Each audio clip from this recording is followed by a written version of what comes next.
Well, hi everybody. Welcome to all our friends and fans of Kronos Vocal Ensemble from far and wide. I'm excited to be here with Matthew Emery, composer, poet, and musician Natalie Fasheh, and Glenn Gregg, artistic director of the Kirkland Choral Society.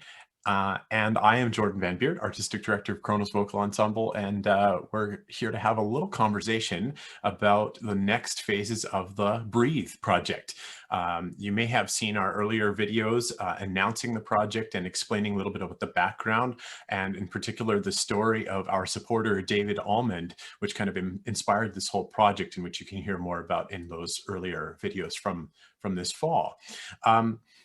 I wanted to have Matthew speak a little bit to the first component of the piece, which you'll be hearing as we sit here. It's the middle of November, and we'll be releasing this piece at the end of November, the premiere of the first component of the Breathe project, on a poem by Petrarch from centuries ago, and yet fitting for today.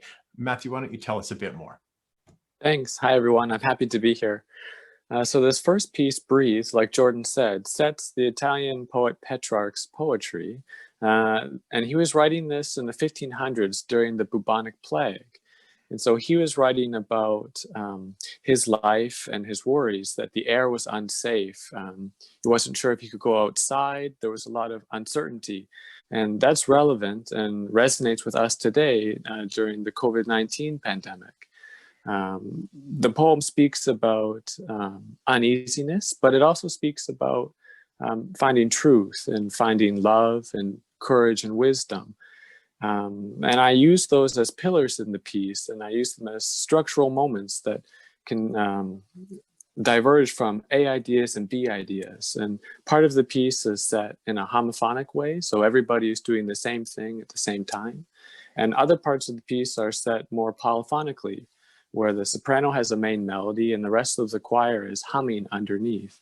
And I did that because the second part of this project, which will be a second piece, will be sung over top. This piece will sort of intertwine, and the next song will interject and comment on, and setting the piece up with this A-B fashion as a composer helps me to structure the work as a whole.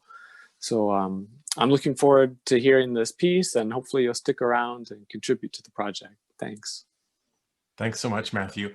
Well, from the get-go, and folks who've watched some of the earlier video from the fall introducing the project will already know a bit about this. We've been talking about contrasts and creating contrast between the old and the new, between the digital and the real life, between different ways of approaching the same subject. And that kind of leads us to our next guest. Natalie Fasheh is a poet and musician based in Ontario, and she's worked with Matthew before on an original composition, and we're really excited to have her involved in this. And Natalie will be writing poetry, brand new poetry, to go up against the poetry of Petrarch, and really very informed by and inspired by David's story.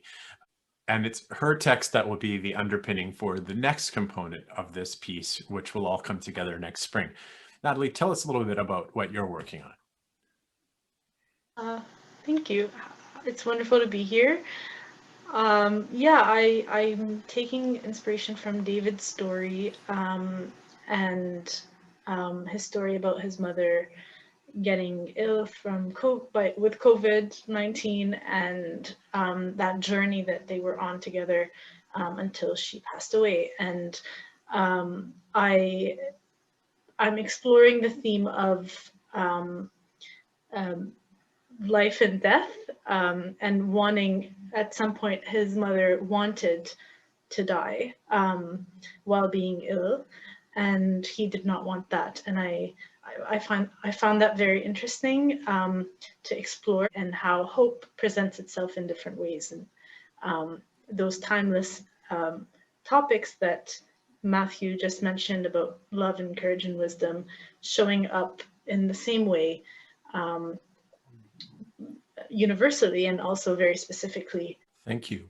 I know that you're in the middle of writing the poetry right now, and I know that we're really excited to see it. And I know Matthew is eager to see it too and see how it's going to work to put new music to it and put that together with the existing music. So thank you for being a part of this, and this is really exciting. I'm going to introduce our probably least familiar guest for our audience, and that's Dr. Glenn Gregg. He's Artistic Director of the Kirkland Choral Society in the Seattle area. And I will just spill the beans up front that the Kirkland Choral Society have partnered with us now on this project, both made a financial contribution to the project, which we're so grateful for, and are going to offer the US premiere of this new work once we've given the premiere here in Canada. And so it's very exciting that just in the first few months, this piece will have received both Canadian and American premieres. So thank you so much for that. And why don't you tell us a little bit more about KCS's connection to this project? Thank you, Jordan. Yes, as Jordan mentioned, I'm Artistic Director of Kirkland Choral Society, which is an approximately 100-member community chorus in the Seattle, Washington area. And I come into this project by way of my friendship with David Almond. David was a singer with KCS, as we call it, and then later a board member. And he and I worked together on a number of memorable commissioning projects over the years. And so I was delighted and honored to be asked to be a part of this wonderful project. And happy to be working with Matthew and Natalie and yourself on this, and we are very much looking forward to presenting the first United States performance of the work. So exciting for that. It's a big deal for us, Kronos Vocal Ensemble, to be bringing Canadian music and Canadian composers sort of to a wider audience, if there's a way to do that. And obviously it was a massive highlight for us earlier this year. In fact, just days before the outbreak of the pandemic, to appear in our first international appearances actually in Washington State for the Northwest ACDA conference, and to perform music of 6 different Canadian composers for a mostly American audience. And so this is a really neat kind of continuation of that hope for us to be partnering now with another choral organization from Washington State to bring Canadian music to an American audience as well. So very exciting, and so glad to have you on this project. So we do want to encourage our supporters to help us tip the scales, get over the edge on this project campaign. We're raising the money for the commissioning of the poetry and of the music, to produce performances of these 2 works, to be able to record those and deal with all of the technology pieces of making this happen during COVID. And so please consider helping out with the project and making this a reality. You may have already watched our brand new part 1 video, and if not, please do check that out. And then stay tuned for part 3, featuring new music by Matthew Emery and the poetry of Natalie Fasheh in spring of 2021. So thanks everyone for being here. Take care of yourselves. Cheers for now.